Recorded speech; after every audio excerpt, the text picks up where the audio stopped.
पर्यावरण मंत्री गोपाल राय ने कहा कि इस बार दिवाली पर दिल्ली में केवल ग्रीन पटाखों का उत्पादन, बिक्री और उपयोग करने की अनुमति रहेगी।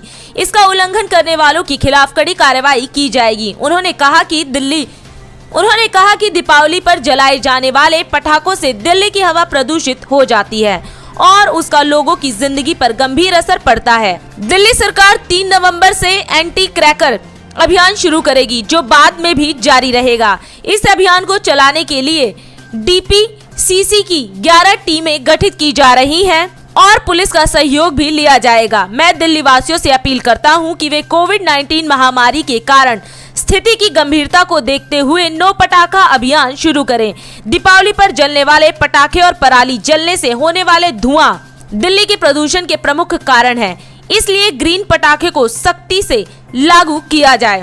पर्यावरण मंत्री गोपाल राय ने दिल्ली सचिवालय में आयोजित प्रेस वार्ता को संबोधित करते हुए कहा कि दिल्ली सरकार की तरफ से युद्ध प्रदूषण के विरुद्ध अभियान चलाया जा रहा है। इस पूरे अभियान के तहत पिछले करीब 1 महीने से धूल प्रदूषण के खिलाफ एंटी डस्ट कैंपेन, वाहन प्रदूषण को कम करने के लिए रेड लाइट ऑन, गाड़ी ऑफ अभियान, पराली की समस्या से निपटने के लिए बायो डिकम्पोजर का छिड़काव, दिल्ली के अंदर electronic vehicle policy, tree transplantation policy और दिल्ली के अंदर जो हमारे 13 हॉटस्पॉट हैं उनका नजदीक से निगरानी का काम किया जा रहा है। साथ ही दिल्ली के सीएम अरविंद केजरीवाल कल ग्रीन दिल्ली ऐप लॉन्च करने जा रहे हैं।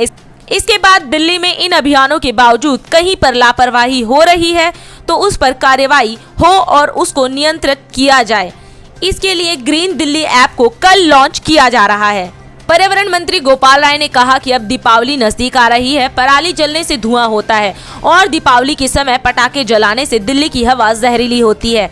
इसका बहुत ही गहरा असर दिल्ली के लोगों की जिंदगी पर पड़ता है। इसलिए दिल्ली सरकार ने आज यह निर्णय लिया है कि सुप्रीम कोर्ट के 23 अक्टूबर 2018 के आदेशानुसार दिल्ली के अंदर केवल ग्रीन पटाखों का उत्पादन, बिक्री और उपयोग किया जा सकता है। ग्रीन पटाखे में पायरोटेक्निक फायरवर्क के साथ ईंधन और ऑक्सीडाइजर को मिलाया जाता है, जिसमें सल्फर डाइऑक्साइड और नाइट्रोजन ऑक्साइड जैसे प्रदूषक तत्व बहुत कम मात्रा में होते हैं। ग्रीन पटाखों के उपयोग से जो प्रदूषण होता है उसे काफी स्तर तक कम किया जा सकता है।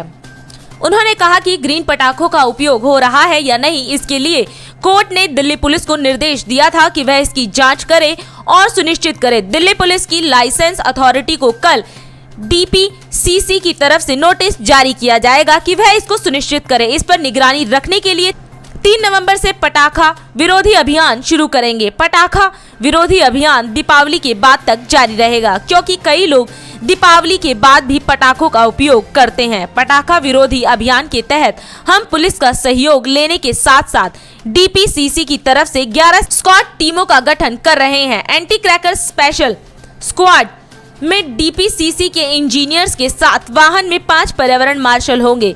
विशेष दस्ता पटाखा निर्माता और विक्रेता के यहाँ जाकर अलग अलग जगह जांच करेंगे। मैं दिल्ली के सभी पटाखा निर्माताओं, विक्रेताओं और दिल्ली के नागरिकों से अपील करना चाहता हूं कि दिल्ली आपकी है। दिल्ली के अंदर प्रदूषण से लोगों की जिंदगी को खतरा है। हमें अपने हिस्से के प्रदूषण को कम करना है, इसलिए सभी लोग दिशा निर्देश का पालन करें। अगर किसी के भी स्टॉक में कोई पुराना स्टॉक पड़ा हुआ है तो उसे खाली कर ले, क्योंकि अगर टीमें जाएंगी और अगर वहां ग्रीन क्रैकर के अलावा स्टॉक पाया जाता है तो उसके खिलाफ पर्यावरणीय क्षतिपूर्ति एक्ट और एयर एक्ट के तहत कार्रवाई की जाएगी। किसी को भी बख्शा नहीं जाएगा। ये है DID में खबरें अब तक। इंतजार कीजिए शाम तक।